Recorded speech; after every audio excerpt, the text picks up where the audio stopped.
Well, to shed some light on what's going on there, we've got Dr. Odakpo Thomas, who is an international relations expert. Thank you for coming on this morning. You're welcome.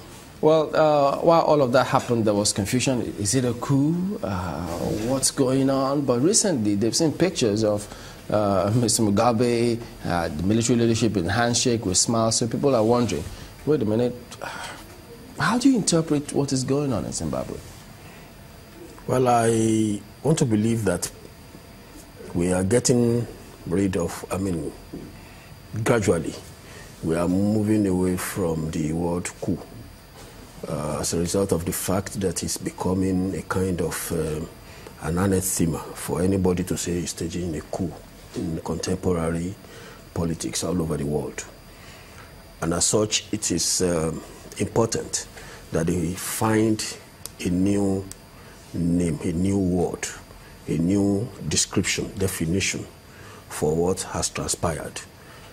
But in all honesty, I do not think it's a coup, except we are still deluded by we still have a kind of nostalgia for what used to take place in the past, where the military will roll out the tanks and then kill people, citizens, leaders, and all sorts. In this situation, you can see that ZANU-PF is quite intertwined. They are integrated into the military, the leadership of the country, and the military. They are both the same thing. The same thing in the sense that they rule together. They respect each other. Most of those who took part in the guerrilla warfare at that time are in the military. Some of them had the experience, some of them had background, they had knowledge of what the vision for Zimbabwe should be. And they felt that Mugabe, as the person who, after Nkomo, actually the vision for Zimbabwe was between Nkomo and Mugabe. However, the politics the game of politics, Nkomo was played out and Mugabe took over, but it's still part of the vision. So this is a hostile takeover? This is a hostile takeover? Hostile? Yes. What do you mean hostile? Hostile? Hostile is a diplomatic hostile takeover. No, you qualify it as that since you say it's not a coup. No, it's not hostile. It's just a case of dealing with the woman in charge, dealing with the woman at the background. Oh, yes, the wife. The wife. Because she has no political ambition. She wants to be president. No, I'm so sure if he did not remove the vice president, and then people had not been reading the moves being made by the woman, this would not have happened. They would have given him that respect to either die naturally or complete his 5-year term, which will come to an end maybe next year or 2 years' time. Next year, you understand, because it came in 2013. So it was a move calculated against the woman to checkmate her ambition, because it may be very difficult and bloody if things had not been properly arranged the way they are now. But why do you think that they had to resort to this move to get him out, to get her out? Because the man has refused to resign.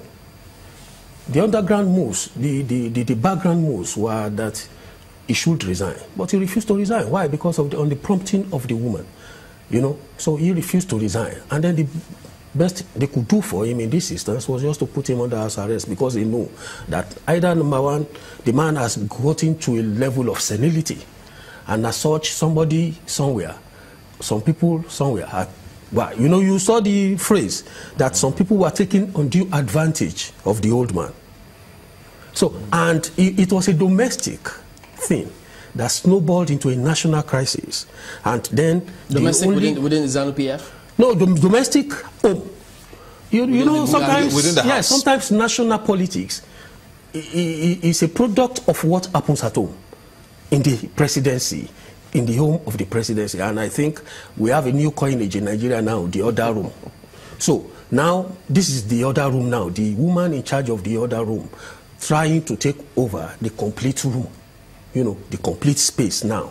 And then the military would not want a situation where this will happen, because we have so many of these nationalists, so many of those who took part, so many of those who also suffered to have this Zimbabwe that they have now.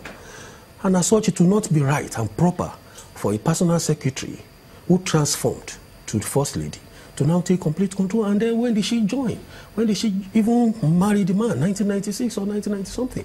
And then these are people who started way back in 1960s. And they have paid the price. They understand the vision. They have an idea of the model that Zimbabwe should be. The man derailed as a result of old age. They understand that. And, you know, we have some, in Africa, we have a way to always show respect to our nationalists. And I think that is the respect which they have given him. But are they saying that now that Grace Mugabe couldn't have become a desired president? Desired? President. No, it's not possible. Because number one, the Zimbabweans do not see her as part of the political struggle, as part of the political vision for the nation. They just saw her as an opportunist.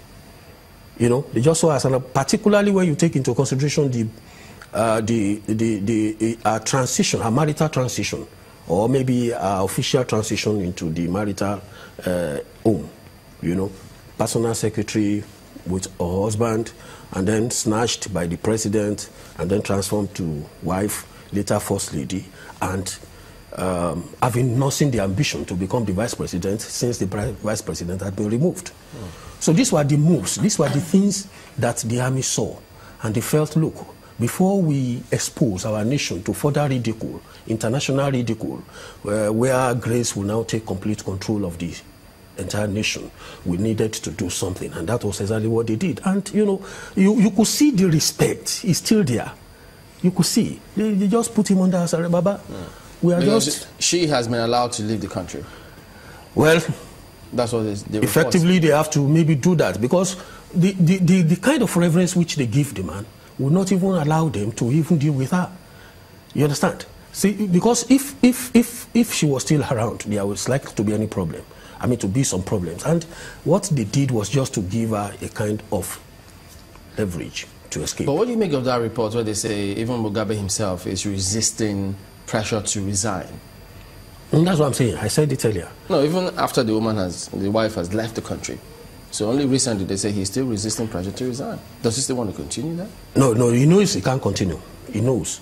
The only thing is he probably would have some kind of negotiations with the military. He still feels in charge. He still feels he's in charge. He still feels, you know, I mean, I fought for this country. But for how long do you want to enjoy the benefits of the freedom of the struggle? You know, anytime. 37 years, I mean, that should be enough.